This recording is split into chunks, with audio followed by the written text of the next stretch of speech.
Hello, my loves. How are you? Tonight, we are going to talk about past performance. Okay? Before I even start, one thing, three things I need to say right off bat. All right? A lot of government contracts will ask you for past performance. If you're struggling to find past performance or you don't have the past performance that you need, it's okay to veer away from that contract and come back when you have that past performance. You can also use the subcontractors' past performance. But here's three things that I want you to do. Okay. One, please do not ever lie to the government about your past performance.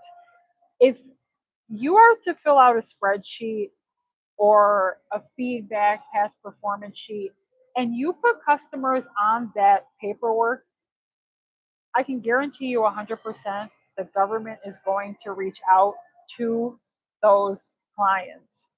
If you lie about the past performance and you make something up, and I know this sounds like super self explanatory, I know it sounds self explanatory, but if you're thinking about past performance, you want to pick the best customers that have the best feedback.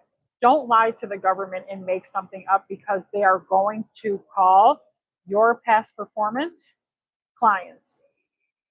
All right. Contracting officers also want to manage the project, not you. They want you to manage the project. That is what they are trying to figure out when they are looking at your past performance. Can you manage a contract or do I have to manage you? All right, and number three is above and beyond.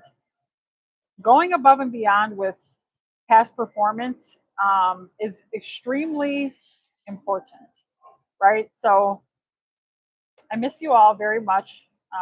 I'm super happy to be back. I just have to pull something up really quick. So in the chat, I was able to come up with two additional dates. One is September 11th for the masterclass. The other is September 18th. So super grateful I have the opportunity to do that. Both links are posted there. Sorry, we're just trying to find something. So tonight what I did was I created a free checklist for you to be able to understand what good past performance really is, right? So number one is consistency of deliverables and reliability. When I give the government past performance, I give them my best clients, the clients that I have helped the most, right? Like if I rescued a shipment and I know that my client was happy, I will use him, call him up and say, hey, I'm going to put you on a past performance indicator sheet. Is that okay with you? The government is going to call you and ask for a review. Is that okay?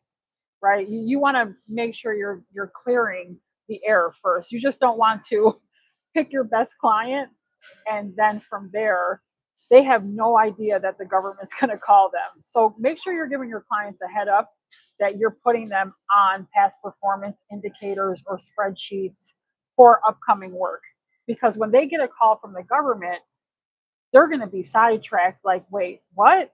DD who? So you want to make sure that you're giving them a heads up. But first, the one thing that contracting officers are looking for with past performance is consistency of delivery and reliability, right? So you're not just meeting deadlines, you are proactive within the work that you've done. And I see sometimes contracting officers ask for the subcontractor's past performance and yours as well. So that's a situation that can happen. Also, are you delivering on time every single time? Or is there hiccups or is there congestion in the bottleneck of the pipeline, right? Um, they don't want to feel like they have to chase you down for delivery updates. That's one thing they don't want to do.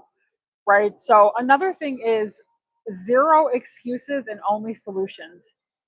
I tell you guys and girls this, well, women and men this all the time because it is very important. If you can provide a solution, the money will come. If you focus more on solutions and less on profit, you will be able to come into this game, in this space, and get consistent work over and over and over. Now, if a small issue arises, it needs to be communicated immediately. These are all good things that give you great past performance because the customers that you put on that spreadsheet when you submitted your RFP, RFQ, the contracting officer is going to have a conversation with them, and these are the things that they're going to ask. Does she deliver on time? How does she handle issues? How does she handle safety? Right? How is her communication? I have very strong communication, very, and it's from a logistical background. And within my company, I know that, right? There's something about you that you know that is very strong, right? It could be professionalism, organization, the way you structure things. For me, it is communication. The way I communicate is like no other. And that is something I had to build over time, right? For some people, it could be one to three things, but what is she strong in? What is her company strong in? Right? For me, it was communication. So if a small issue comes about, I try to nip those things right away. And I wasn't always like that, right? But logistics gave me the opportunity to be like, okay, we have an issue. We have a truck that's down. We don't know if they're going to make it. Customer has to know right away. Like, don't sit on this. Let them know what's going on. So making the customer feel, like communication quickly and laid out options so they felt confident it would never spiral into a problem, right? So why this impresses government contracting officers is because it shows you that they can award you more work in the future, right? If you're already working with clients and there's past performance that is good, they know that in the future they don't have to manage you. You can manage yourself, right? So this is what they're looking at when they're evaluating your company. This is the thought process that I want you to be in. Um, so quality is another one. Now, this checklist is in the description and it is free. So you can use this checklist, use it before you submit a proposal, just to look at everything on a line item basis to see if you are at the point where your past performance is strong enough to hit submit. And I am fully aware that past performance takes time. It is not something that you start out with because you have customers you have to service and feedback you have to get, right? That takes time. Yes, it's okay to use your subs past performance. Don't let it scare you that you don't have it. It's okay. It is not that big of a deal. But if you're asked, hey, do you have past performance? Just be honest. Hey, we're going to use the subcontractors past performance. Is that okay? Right? Or maybe something like, I'm a new company in this space. Right now, we're acquiring past performance. But I talked about this earlier in a YouTube short. If you see something on a contract that you don't have, step away from that contract. If they're looking at lowest price technically acceptable and that's all they want, that's fine, right? It's just lowest price. But when you start looking at bigger contracts, they ask and require more, like higher premiums on insurance, getting bonded, past performance, technical data.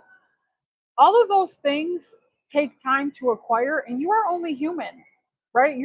They know you're a small business and you're building it up from the ground. If you have to jump through 10,000 hoops in order to get a general liability policy that is $1 million coverage, 2 million aggregate, and it's too many hoops for you to jump through or eats too much of your profit, it's okay to move on to the next contract because there's so many. Like, there's so many. Okay. Now, if you're at a point where you can meet that criteria, that's okay. Meet the criteria, bid, and focus, right? But if not, it's all right to look at contracts where you can't meet that requirement. So, two is quality that exceeded the minimum requirements. So when they reach out and look at the past performance or talk to your past previous client, sorry, your work didn't just meet the performance standards that were outlined in the statement of work, the SOW. What happened was it exceeded them. You went above and beyond for your customer, right? Like, for example, equipment had a longer shelf life than it required, or the training that you provided to staff really was like an above and beyond experience, or reporting was so clear it made the job easier. All right, you understand that compliant is the floor and not the ceiling, right? Going above and beyond is a fantastic way to build your past performance. Okay, and this is why I teach too, local, state, fed, because you have to build certain things in order to get to federal, to be able to have it all put together as one, right? So this would impress a contracting officer due to the fact that it looks like you're invested in long-term performance, not just checking the box for this one contract, right? It makes you look invested. And then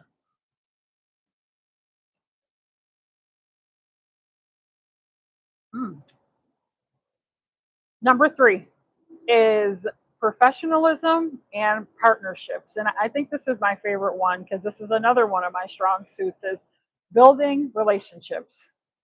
Um, so communication, being consistent. Are you consistent with your clients? Right? Are you following up? Are you communicating heavily? Are you updating them when they're not asking for updates? All of that matters in a respectful and transparent way, right? You send updates and progress reports without being asked. If a contracting officer hears that from somebody that you previously worked with, your contract is more likely to go to the top of the list because then they're confident that you're consistent in your communication, right? And without communication, everything will fall apart. I mean, everything will fall apart. And we know that, right? So, treating the government more like a partner is a better strategy than just coming out here thinking about profit, right? We know that the money is there. We know that the clients are there, but can you provide a solution, an out of the box solution to the government is what really matters. All right. Treat the government as a partner, not just a customer, right? They were thinking about it. Were you thinking about the mission or were you thinking about the profit? Because when you're thinking about solving problems, that's a much different mindset than just thinking about rushing the process of getting the invoice submitted and getting paid. There's two different mindsets there. Like, it's hard to focus on solutions when you're thinking about $100,000 in profit, right? You know the money's there. You don't have to chase the government down for your money, which I really like. I like that part because the funds are already there. So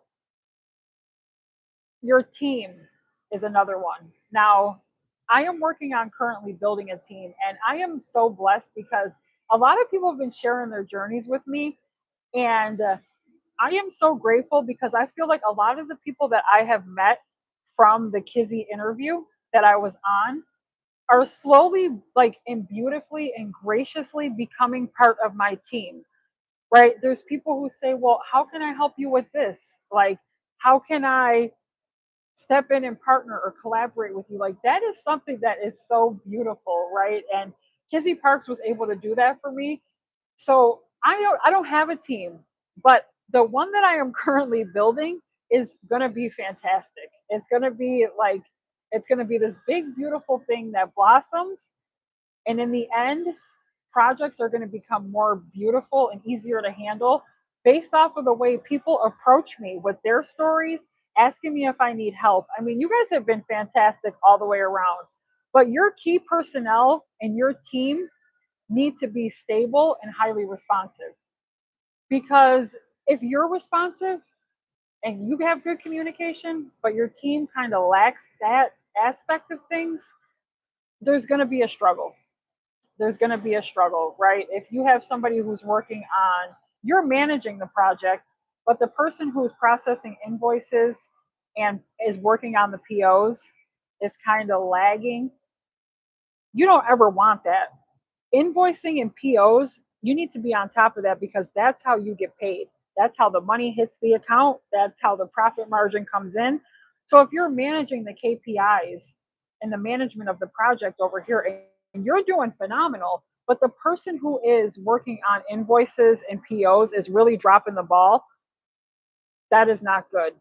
That is something that within the company you want to, the immediate meeting needs to be had because that's the part where we get paid. Okay, so everybody's got to have their act together. No turnover, no chaos, no finger pointing, none of that. Right? When a problem comes up, a solution is immediately brought to the table and it's executed. It doesn't linger, it doesn't cause more problems down the line. They look at that and they're going to ask. Now, everything that I'm telling you is the conversation that the contracting officer is having with your past client. I just want to make that like extremely clear. This one, two, and three is everything that the contracting officer is asking the client that you worked with, which is why you want to pick the best client. The client who said, wow, you did a phenomenal job. Thank you. The solutions you provided were great. We are so happy to work with you. And here's another tip is you need to catch them right away.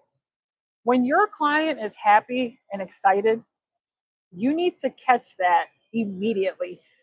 Like the minute they say thank you, right? You know you have a good client who is happy when they just simply say, I appreciate you. Thank you for doing this for me.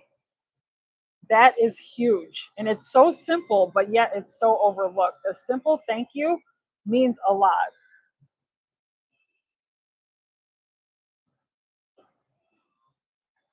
So, the bottom line, straight to the point, if you have questions, put them in the chat. Two master classes are coming up along with a pricing class September 10th. I was able to put two new dates up, the 11th and the 18th. So, the links are in the chat. If you have questions about past performance, put them in the chat, okay? The best past performance I've ever seen from a contracting officer's standpoint is it just made their job easier. Can you make the government's job easier? Yes or no? Like, are you going to come in here and cause more chaos and give me a headache and make my face explode? Or are you going to come in here and provide solutions? All right. So you have to be proactive, dependable, professional, respectful, and think about it like this. If I was a contracting officer is thinking like, if I award this contract, am I going to have headaches or am I going to have results? Is this company going to come in here and make my head pop or are they going to have results, right? I don't want to manage them. I want them to manage the project.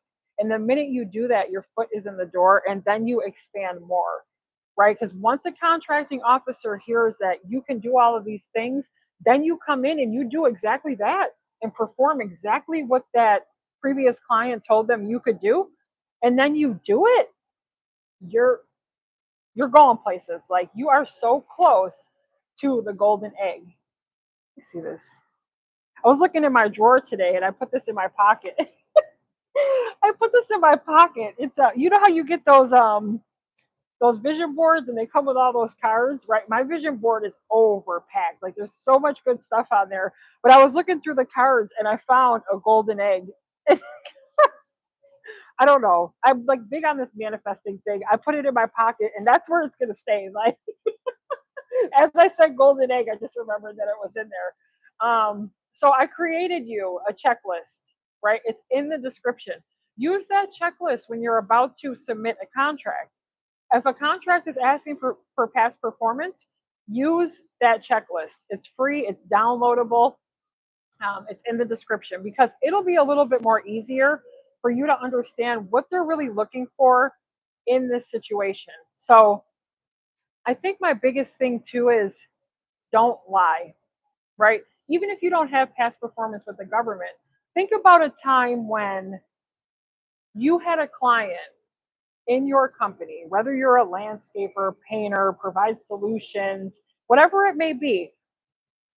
Think about a time that someone was really happy to work with you. Okay. It doesn't matter if it was a year ago, 5 years ago. Well, I'm not going to say that because your past performance should be updated. That's another key thing that I should, say. You don't want it to go too far back, 5, 6, 7 years. You want somebody who's fresh and new, maybe 1 to 2 years out, maybe even a couple months. But think about that client or clients and have a conversation with them, right? If you didn't get feedback from them already, that's okay. Create them a feedback sheet of some sort. Maybe have ChatGPT help you create a feedback sheet of how they felt when they worked with you, because that's something that you want to know and keep them on your radar. All right. So I love you all. And if this was helpful, put in the chat helpful, but make sure that if you have questions about past performance, you put them in the chat. Okay. Whatever you are thinking that is good, think bigger. Pricing class is September 10th via Zoom. All my classes are via Zoom. We're working on in person, but not yet. Two master classes that are about to go live September 11th and September 18th. Both of those links are in the comments. All right. Whatever you are thinking that is good, think bigger. Okay. I'll talk to you soon.